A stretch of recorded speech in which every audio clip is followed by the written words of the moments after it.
Luke, hello. Welcome to Greenwich Film Festival. It's lovely to have you here. Can you tell me the name of your film and loosely describe it? Yes, my film's called What We Wish We Could Be, and it is a drama about the events of the contaminated blood scandal and specifically a couple and how they deal with the repercussions of that devastating event. And I think it's really important to tell this story because a lot of people don't know what the contaminated blood scandal is or what it means, and so it's kind of there's this sort of duality to it. It's a love story that everyone can kind of engage with and can connect to, but also it tells a story that I think a lot of people may not know, and it is a tool to educate.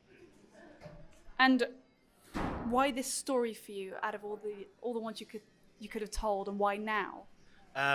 So I was as kind of I was unaware of the blood scandal before I met the writer of our film. So our writer Jenna, we met through mutual contacts, and her husband was one of the victims of the scandal. So a lot of their relationship was built around a lot of what the repercussions of that were, which was it's a blood it's a the blood scandal was blood product that was infected with various diseases, especially from America.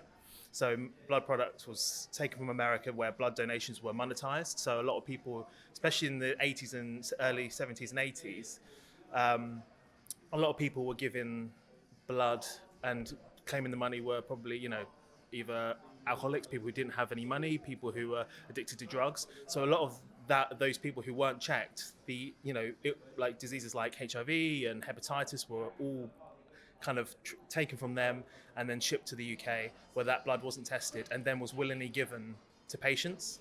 And the haemophiliac community was a big part of those victims because they rely on blood products. And Jenna's husband is a haemophiliac and was infected with bad blood product. And yeah, it's just a shocking thing to happen that I think a lot of people don't really understand or don't know about. So in terms of the question of why now, I think it should have been told way sooner. And there's not really been anything about it. I mean, there's been documentaries and things, but I think telling a story in a way that's, there's an element of, it's a narrative piece. I think when you show an audience what it's like behind closed doors, I think it hits harder and allows you to explore loads of the complexities of what that means. And I think a lot of people will relate to it because I think something that I really am proud of with the film is it also just sort of explores how people that who we love often become carers to other people. And I think the idea of getting into a relationship with somebody and then having to care for them is a really difficult decision. It takes a lot of courage and a lot of strength, and it relies on you to give up on your dreams and everything that you want to do in life to move forward and kind of with that person that you love. So it's a really complicated thing, but I think a lot of people can relate to that, whether it's about the scandal or whether it's about any other kind of issue that they're facing. I think they can find something in this film. Do you plan on going forwards and making a feature with this concept, or is this a standalone project and you feel that it's ridden its course? Definitely there is scope to expand the story for sure, and it's something that we have discussed. I think that there's cases like the post office scandal drama that did very well. I think there's definitely scope for this to follow in that vein, but also having been part of the community, and I've met a lot of people who have been, in terms of like companies like ITV and BBC, there seems to be a hesitancy to tell the story, which I'm not sure why. So I feel like if that isn't happening, it feels like a responsibility to try and get that story told on a grander scale. Because the reason we chose short film as a means to tell a story is because you can tell it at a much faster pace and get it out to an audience much quicker. But obviously that audience is significantly smaller than, say, for a feature film or a television series. So there's definitely scope for that, and it's definitely conversations we've had. Like Jenna, our writer, has got a script that's longer and explores more of their relationship. But however that, we've met so many people from the community or people who were infected and affected by the scandal that their stories are also worthy of telling. So it's opened up a lot more opportunities and avenues in which we can expand just the overall story of the scandal. So yeah, so in short, it's definitely something that we'd love to explore.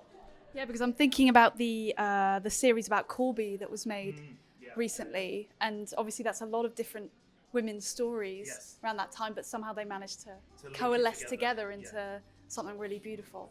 I want to ask you one last question. I want to ask if you've seen anything recently, or just a film that you go back to again and again, just something that touches you and that maybe made you want to turn to filmmaking as your form of art making. I know I've made that a really long question, but just a film that comforts you, or that you feel very close to. So that's a very loaded question, and there's so many, as you know. Can say more than one. There's been one. Yeah, this feels like okay. I'll give a couple. I guess I want to give some of the inspirations especially for this film, maybe, because that kind of feels like. So I really responded to Marriage Story by Noah Baumbach. What a wonderful film. And I think that just the complexities of a relationship and how it's still romantic, even though it's about splitting up and like a relationship ending, it's still somehow hopeful. So that hopefulness is something that I tried to convey in our short film. So that's a really big one. I think anything by Spielberg, obviously, I think a lot of people have that thing, especially I think the nostalgia of his films definitely encourages a lot of filmmakers to do what they do, and his inventiveness behind the camera. I really respond to like Raiders and Jaws and all those kind of things. Just classic films that you really love watching just time and time again. And all very strong characters in those films. They're character-led films, even though the story's often very big. They're epic stories. They're character-led, which is what makes all the difference. Absolutely. And I'm currently working on a feature with our writer that's separate to this film. Very different in tone, much darker. And one film that really resonated with me whilst kind of exploring this script is The Nightingale by Jennifer Kent, which I recommend, which is, again, very different to all these other films, very dark and very bleak, but I think a lot of people haven't seen it. So I'd recommend seeing that. And I think that's an example of great, just great storytelling in general. I'll remember that. Thank you so much. It's been such a pleasure. Thank you. Have a wonderful rest of your day. Thank you very much.